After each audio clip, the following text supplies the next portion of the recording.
ಭಾವನನ್ ಮದುವೆಗೆ ಅಂತ ಸೈಟ್ ಪತ್ರನ ಅಡ ಇಟ್ಟು ಫೈನಾನ್ಷಿಯರ್ ಹತ್ರ ಸಾಲ ತಗೊಂಡಿದ್ದೆ. ಅದೀಗ ಕುತ್ತಿಗೆಗೆ ಬಂದಿದೆ. ಅವನು ಇದ್ದಕ್ಕಿದ್ದಂಗೆ ಆ ಸೈಟ್ ನನ್ನ ಹೆಸರಿಗೆ ಬರ್ಕೊಡಿ, ಇಲ್ಲಾಂದ್ರೆ ಅಷ್ಟು ಹಣ ವಾಪಸ್ ಕೊಡಿ ಅಂತ ಹೆದರಿಸ್ತಿದ್ದಾನೆ.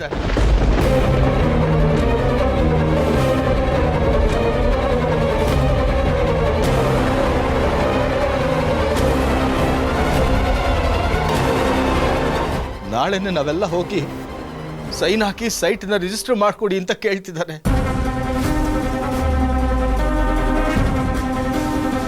ನನಗೆ ಯಾವ ದಾರಿನೂ ತೋಚ್ತಾ ಇಲ್ಲ.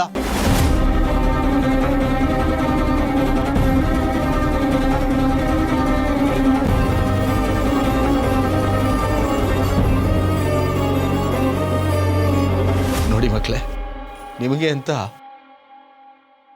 ನಾನೇನು ಮಾಡಕ್ಕಾಗಿಲ್ಲ. ಇದ್ದಿದ್ದೊಂದು ಸೈಟು ಅದು ಕೈ ತಪ್ಪು ಹೋಗ್ತಾ ಇದೆ. ನನ್ಗೆ ಕ್ಷಮಿಸ್ಬಿಡಿ.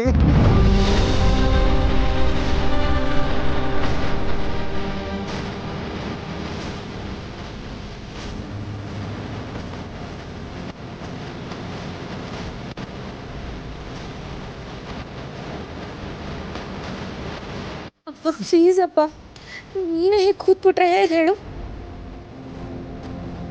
ಪ್ಲೀಸಿಗೆಲ್ಲ ಮಾತಾಡ್ಬೇಡ. ನಮಗೆ ಹೇಳಿದ್ರೆ ಯಾಕಪ್ಪ ಈಗ ಮಾಡಕ್ ಹೋದ್ರಿ? ಅವರೇ ಎಲ್ಲ ಖರ್ಚು ಹಾಕೊಂಡು ಮದುವೆ ಮಾಡ್ತೀವಿ ಅಂತ ಹೇಳಿದ್ರು. ಒಣ ಜಂಬ ತೋರಿಸಿ ಎಲ್ಲ ಜವಾಬ್ದಾರಿನೂ ನಾವೇ ವಹಿಸ್ಕೊಂಡು. ಈಗೇನಾಯ್ತು? ಭಾವನ ಮದುವೆ ಆಯ್ತಾ ಅಥವಾ ಅವಳ ಜೀವನ ಉದ್ಧಾರ ಆಯ್ತಾ?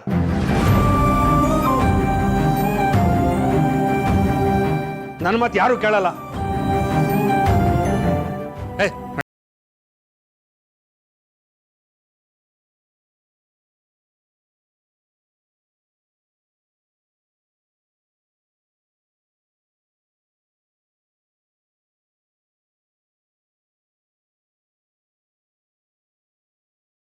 ಇಲ್ಲ,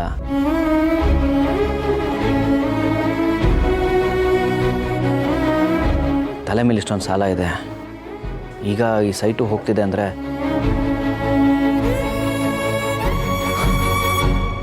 ನೋಡಿ ಏನು ಮಾಡ್ತೀರಿ ಯೋಚನೆ ಮಾಡಿ.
ಹೋಗಲಿ ಬಿಡ, ನೀನೇ ನಿನಗೋಸ್ಕರ ಖರ್ಚು ಮಾಡಿದ್ಯಾ? ಎಲ್ಲ ಮಕ್ಕಳಿಗೋಸ್ಕರ ತಾನೆ. ಅವ್ರಿಗೋಸ್ಕರ ಜೀವನೇ ತೆಗೆದಿದ್ಯಾ. ಬಿಡ. ಸೈಟು ಮನೆ ಯಾವುದು ಬೇಡ. ನೀವಿದ್ರೆ ಅಂತ 10 ಸೈಟ್ ತಗೋಬಹುದು. ನೀವ್ ಧೈರ್ಯವಾಗಿರಿ. ಹ್ಞೂ ಅಪ್ಪ, ನೀನ್ ಗಟ್ಟಿ ಆದ್ರೆ ಅಂತ 10 ಸೈಟ್ ತಗೋಬಹುದು. ಅಕ್ಕ ಪ್ಲೀಸ್ ಏನ್ ಮಾಡಬೇಡ ಕಣ.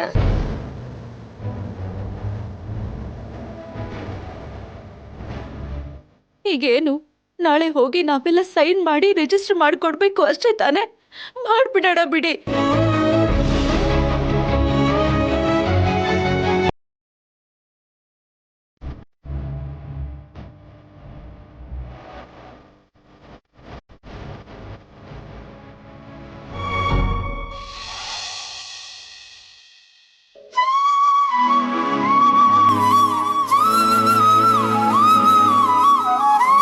ಪಾಟಿ.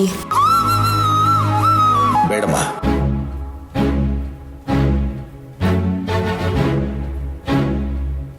ಹರಿ ಆಯ್ತಾ? ಕೂತ್ಕೊಮ್ಮ.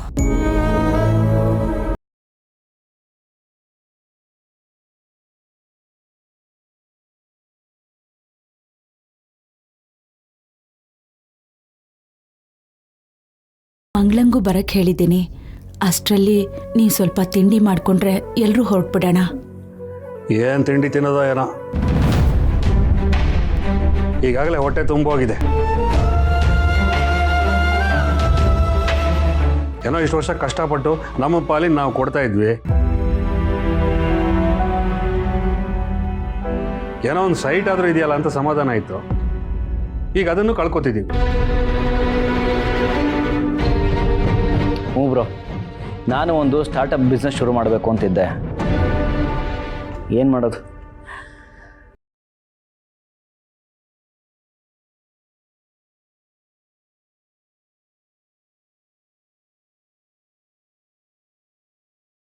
ಏನಾಗೋಯ್ತಪ್ಪ, ಇದೆಲ್ಲ ನಮ್ಗೆ ಹಾಕ್ಬೇಕಾ? ಅಮ್ಮ ಅಮ್ಮ, ಇವಳು ಬೇರೆ ಬಂದ್ಲು. ಅದಕ್ಕೆ ಒಂದು ಲೋಟ ನೀರು ಕೊಡಿ. ಏನಮ್ಮ ಹೀಗಾಗೋಯ್ತು? ನಮ್ಗೆ ಆಪತ್ ಬಂದ್ರೆ ಸಹಾಯಕ್ಕೆ ಆ ಸೈಟ್ ಇದೆ ಅಂತ ಅನ್ಕೊಂಡಿದ್ದೆ. ಈಗ ನೋಡಿದ್ರೆ ಅದು ಇಲ್ವಲ್ಲಮ್ಮ.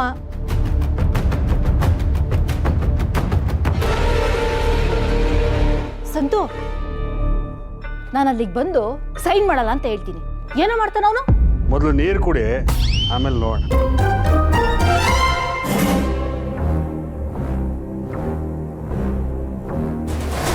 ಸಂತು, ಮಂಗಳ, ಹರಿ, ನೋಡಿ, ಆ ಸೈಟನ್ನು ನಾನು ದುಡಿದು ಕೊಂಡುಕೊಂಡಿರೋದು. ಈಗ ಕಳ್ಕೊಳ್ತಾ ಇರೋದು ನಾನು. ಅಂತ ಸೈಟನ್ನು ಇನ್ನೊಂದು ಕೊಂಡ್ಕೊಳ್ಳೋಷ್ಟು ಶಕ್ತಿ ದೇವರು ನನಗೆ ಕೊಟ್ಟಿದ್ದಾನೆ. ಈ ಕೆಲಸದಿಂದ ರಿಟೈರ್ಡ್ ಆದರೂ ಬೇರೆ ಕೆಲಸಕ್ಕೆ ಸೇರಿ ದುಡ್ದು ಇನ್ನೊಂದು ಸೈಟ್ ತಗೊಂಡು ಮನೆ ಕಟ್ತೀನಿ.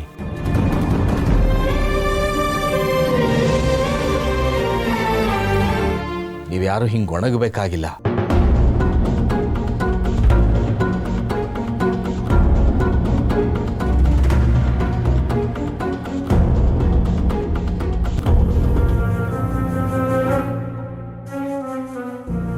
ಅಪ್ಪ, ನನ್ನನ್ನು ಕ್ಷಮಿಸ್ಬಿಡಿ. ಇದೆಲ್ಲ ನನ್ನಿಂದಾನೇ ಆಗ್ತಿರೋದು. ಭಾವನಾ, ಇದಕ್ಕೂ ನಿನಗೂ ಯಾವ ಸಂಬಂಧನೂ ಇಲ್ಲಮ್ಮ.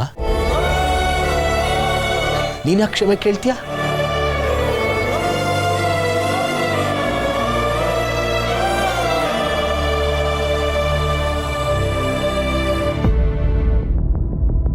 ಲಕ್ಷ್ಮಿ, ಹೊರಡೋಣವಾ?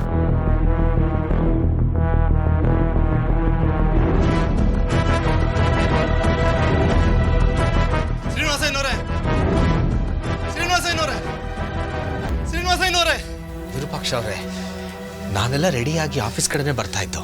ನೀವು ಬರೋದು ಬೇಡ, ನೀವು ಸೈನ್ ಹಾಕೋದು ಬೇಡ. ತಗೊಳ್ಳಿ ತಗೊಳ್ಳಿ, ನಿಮ್ಮ ಸೈಟ್ ಪತ್ರ ತಗೊಳ್ಳಿ.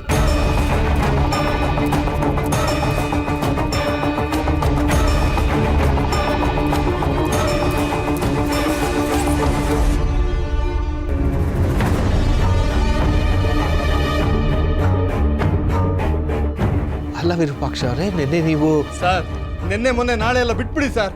ನೀವು ಒಂದೇ ಒಂದ್ಸಲ ನಾನು ಕ್ಷಮಿಸಿದ್ರಿ ಅಂದ್ರೆ ಸಾಕು. ಅಲ್ಲ, ಏನು ಹೇಳ್ತಿದ್ದೀರಾ ನೀವು? ನೀವು ದೊಡ್ಡವ್ರಿಗೆ ಗೊತ್ತಿರೋರು ಅಂತ ನನಗೆ ಗೊತ್ತಿರಲಿಲ್ಲ ಸರ್.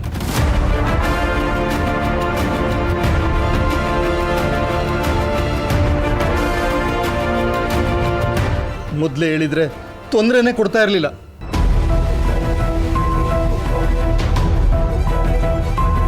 ನಿಮ್ಮ ಕೈ ಮುಗಿತೀನಿ, ನೀವು ದೊಡ್ಡವ್ರಿಗೊಂದು ಫೋನ್ ಮಾಡಿ ನಿಮ್ಮ ಪತ್ರ ಎಲ್ಲ ವಾಪಸ್ ಕೊಟ್ಟಿದ್ದೀರಿ ಅಂತ ಹೇಳಿ. ನಾನು ನಿಮಗೆ ತೊಂದರೆ ಕೊಟ್ಟಿಲ್ಲ ಅಂತ ಹೇಳಿ ಸರ್. ಪ್ಲೀಸ್ ಹೇಳಿ ಸರ್. ಅಲ್ಲ ವಿರೂಪಾಕ್ಷ ಅವರೇ, ಅವ್ರು ಯಾರಂತನೇ ನನಗೆ ಗೊತ್ತಿಲ್ಲ. ಫೋನ್ ಹಿಂಗೆ ಮಾಡಲಿ ನಾನು? ಅಯ್ಯೋ, ನಾನೇ ಫೋನ್ ಮಾಡಿಕೊಡ್ತೀನಿ.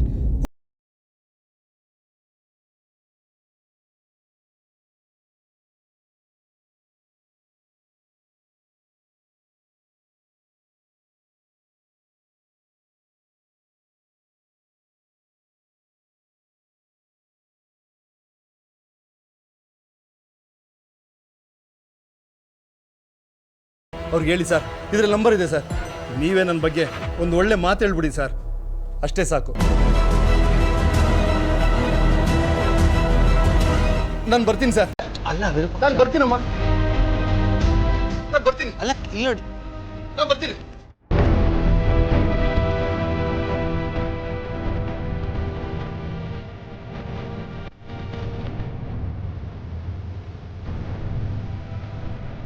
ಅಪ್ಪ, ಆ ದೊಡ್ಡವ್ರಿಗೆ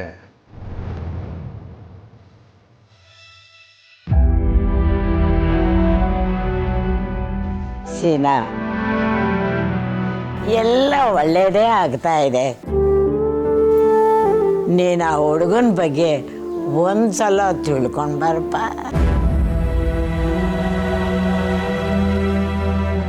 ದಿನ ನೆನಪು ಮಾಡ್ತಾ ಇದ್ದೀನಿ. ಅದೃಷ್ಟ ಹೊಸಲಿಗೆ ಬಂದಾಗ ಬಾಗಿಲು ಮುಚ್ಚಬಾರ್ದು ಕಣ.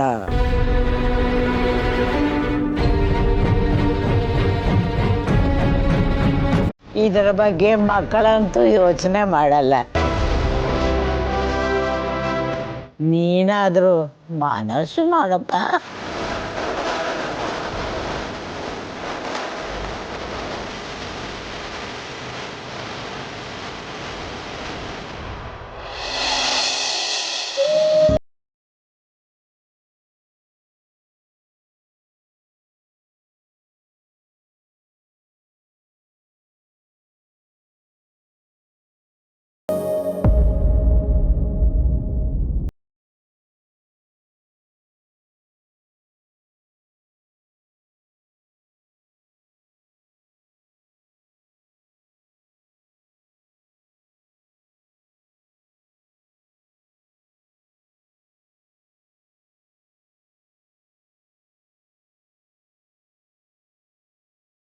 ಇದ್ದಾನೆ.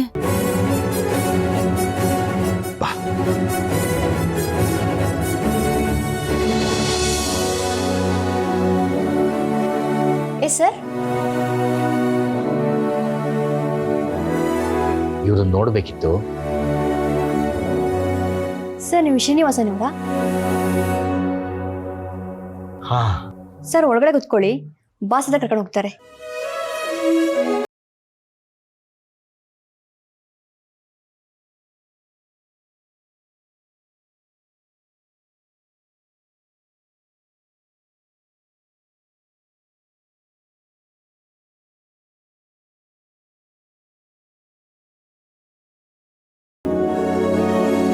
ತಗೊಳ್ಳಿ, ಇದು ನಿಮ್ಮ ಮನೆ ಪತ್ರ.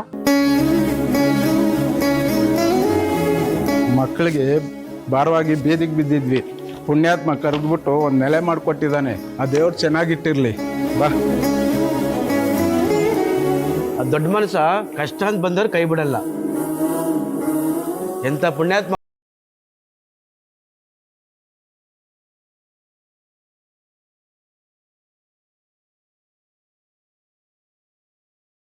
Hello sir.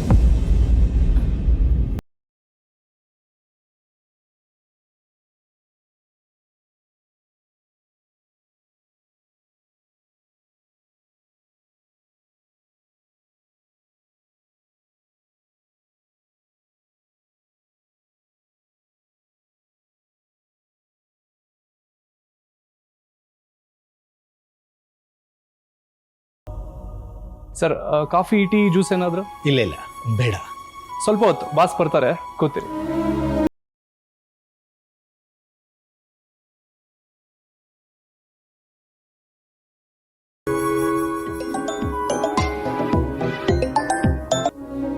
ವಿರೂಪಾಕ್ಷ. ಹಲೋ, ದೊಡ್ಡವ್ರ ಹತ್ರ ನನ್ನ ಬಗ್ಗೆ ಹೇಳಿದ್ರ ಸರ್? ಫೋನ್ ಮಾಡಿದ್ದೆ ವಿರೂಪಾಕ್ಷ ಅವರೇ, ಅವ್ರು ಎತ್ಕೊಳ್ಳಿಲ್ಲ ಸರ್. ಮತ್ತೆ ಮಾಡಿ ಸರ್, ನಂದೇನು ತಪ್ಪಿಲ್ಲ ಅಂತ ಹೇಳಿ ಸರ್. ಪ್ಲೀಸ್ ಸರ್, ಇದೊಂದು ಸಹಾಯ ಮಾಡಿ ಸರ್. ಖಂಡಿತ ಹೇಳ್ತೀನಿ. ನನಗೂ ಅವ್ರು ಯಾರು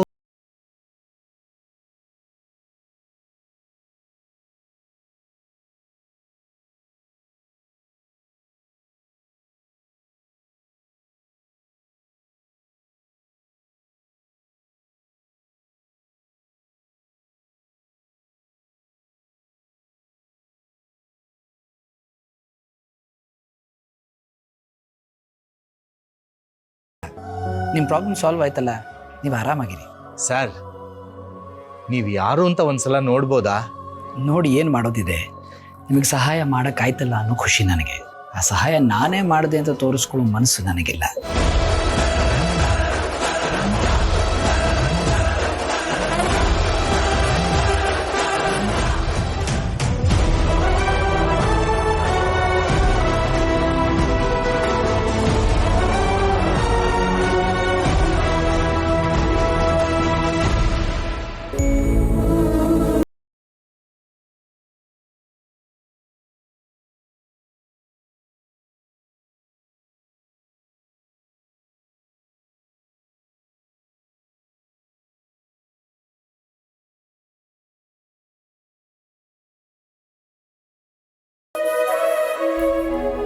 ಚೆನ್ನಾಗಿರಪ್ಪ.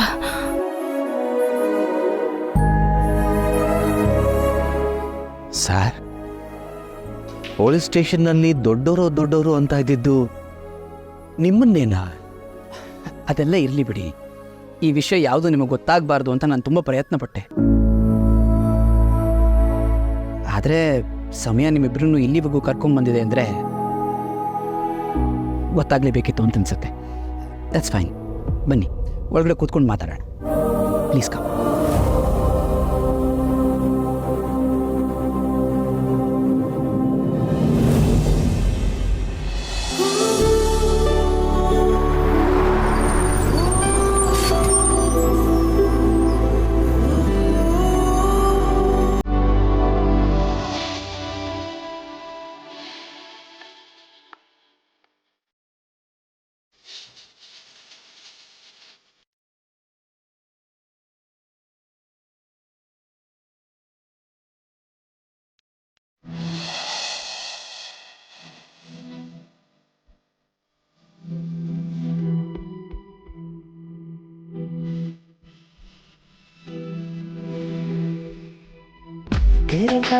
ತುಂಬಿದಷ್ಟೇ ಖುಷಿಯಾಗೋದು.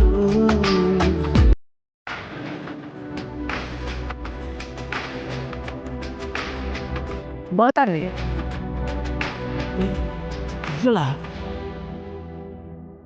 ಕಮ್ಲಿ, ನೆನ್ನೆ ಏನಾಯ್ತು ಗೊತ್ತಾ? ನಾನು ಹಿಂಗೆ ಬಸ್ ಹತ್ತದ್ನ, ಅಲ್ಲೊಂದು ಹುಡುಗಿ ನಿನ್ನಂಗೆಯ ಹೆಂಗ ಅವಳೆ ಅಂದ್ರೆ ಅವಳನ್ನ ನೋಡಿದ್ರೆ ನಿನ್ನ ನೋಡೋದೇ ಬೇಡ. ಸುಮ್ನಿರೆ ಕಮ್ಲಿ, ನಂಗೆ ಗೊತ್ತು ಅವಳು ನಿನ್ನಷ್ಟೇನ್ ಚೆನ್ನಾಗಿಲ್ಲ. ಅದ್ ಸರಿ, ದಿನ ಮಾರಿ ಗುಡಿತವ್ ಯಾಕೆ ಬತ್ತಲ್ಲ ನೀನು? ನೋಡಿ, ನಾನ್ ಸಂಜೆ ಆಯ್ತಿದ್ದಂಗೆ ಅಲ್ಲಿಗೆ ಬರೋದು ನಿಂಗೋಸ್ಕರ ಅಂತ ನಿಂಗೆ ಗೊತ್ತು ತಾನೆ. ಆದ್ರೂ ಯಾಕೆ ಬರ್ನಿಲ್ಲ? ನಾನು ಅಷ್ಟೊತ್ತಿಂದ ಮಾತಾಡ್ತಾನೆ ಇದ್ದೀನಿ, ನೀನೇನು ಹೇಳ್ತಾನೆ ಇಲ್ಲ. ನಾನ್ ಕಮ್ಲಿ ಅಲ್ಲ. ಇದೇನಿದು ಆಶ್ಚರ್ಯ? ಅವತ್ತು ಹಂಗೆ ಆಯ್ತು, ಇವತ್ತು ಹಿಂಗೆ ಆಯ್ತಿದೆ. ಹಾಗಾದ್ರೆ ನೀವು ನನ್ನ ಕಮ್ಲಿ ಅಲ್ವಾ? ಸಾರಿ ಕಮ್ಲಿ. ಮೇಡಮ್ ಅದು ನಿಮ್ಮನ್ನ ನೋಡ್ತಿದ್ರೆ ನಮ್ಮ ಅತ್ತೆ ಮಗಳು ಕಮ್ಲಿ ನೋಡ್ದಂಗೆ ಆಯ್ತದೆ. ಇದೇನಿದು ಒಂದೇ ತರ ಇಬ್ರು ಇರೋದಕ್ಕೆ ಹೇಗ್ ಸಾಧ್ಯ? ನಿಮ್ಗೇನಾರ ಅರ್ಥ ಆಯ್ತಾ?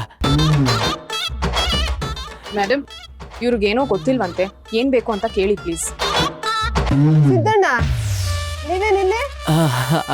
ಅದು ಬೈಕ್ ಹಾಳಾಗಿತ್ತು, ಅದಕ್ಕೆ ಬಸ್ಸು ಹಿಂಗೆ ಅಡ್ರೆಸ್ ಗೊತ್ತಾಗ್ನಿಲ್ಲ, ಕೇಳ್ತಿದ್ದೆ. ಯಾವ ಅಡ್ರೆಸ್? ನಂಗೆ ಗೊತ್ತದೆ, ಬನ್ನಿ. ಏಯ್, ಮುಂಚೆಲ್ಲ ಹೇಳೋಕಿಲ್ವಲ್ಲ, ಬತ್ತೀನವ. ಏಯ್ ಬಾ, ಬಸ್ ನಿಲ್ಲಿಸ್ಲಾ? ನಡ್ರಲ್ಲ ನನ್ನ ಮಗ.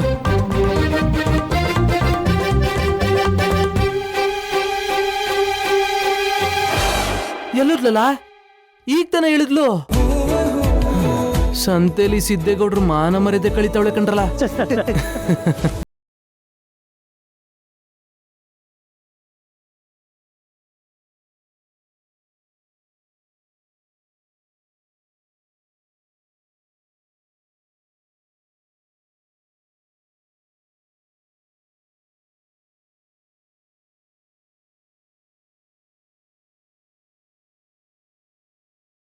ತಗೊಳ್ಳಿ.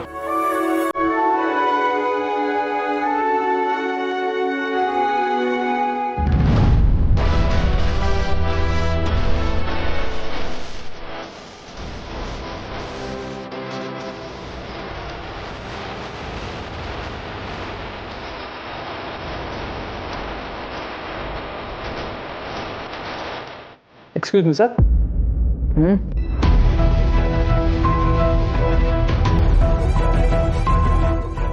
ಸರ್ ಹೌಸ್ ಪ್ರಾಜೆಕ್ಟ್ ಫೆಸಿಲಿಟೀಸ್ ಪಡ್ಕೊಂಡಿರೋ ನಿಮ್ಮನ್ನ ಭೇಟಿ ಮಾಡಬೇಕು ಅಂತ ಇದ್ದಾರೆ. ಯಾಕೆ? ಅದು ನಿಮಗೆ ಥ್ಯಾಂಕ್ಸ್ ಹೇಳ್ಬೇಕಂತೆ. ಅದೆಲ್ಲ ಯಾಕೆ, ಏನು ಬೇಡ ಅಂತ ಹೇಳಿ. ಸರ್ ನಿನ್ನೆ ರಾತ್ರಿಯಿಂದ ವೆಯ್ಟ್ ಮಾಡ್ತಾ ಇದ್ದಾರೆ.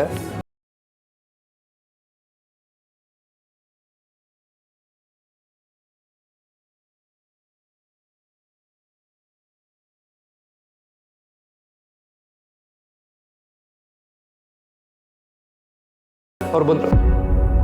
ಒಂದು ನಿಮಿಷ.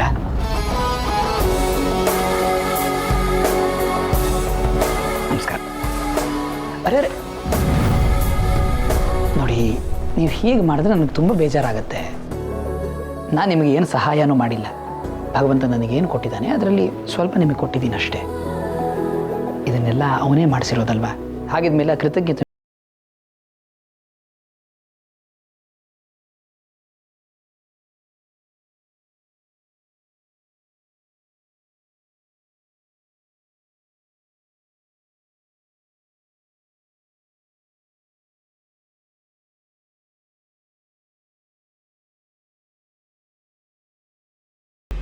ನೀವು ಉಳಿಸ್ಕೊಟ್ಟಿದ್ದು ಅದು ಬರೀ ನನ್ನ ಸೈಟ್ ಅಲ್ಲ, ಕನಸು. ಲಕ್ಷ್ಮೀ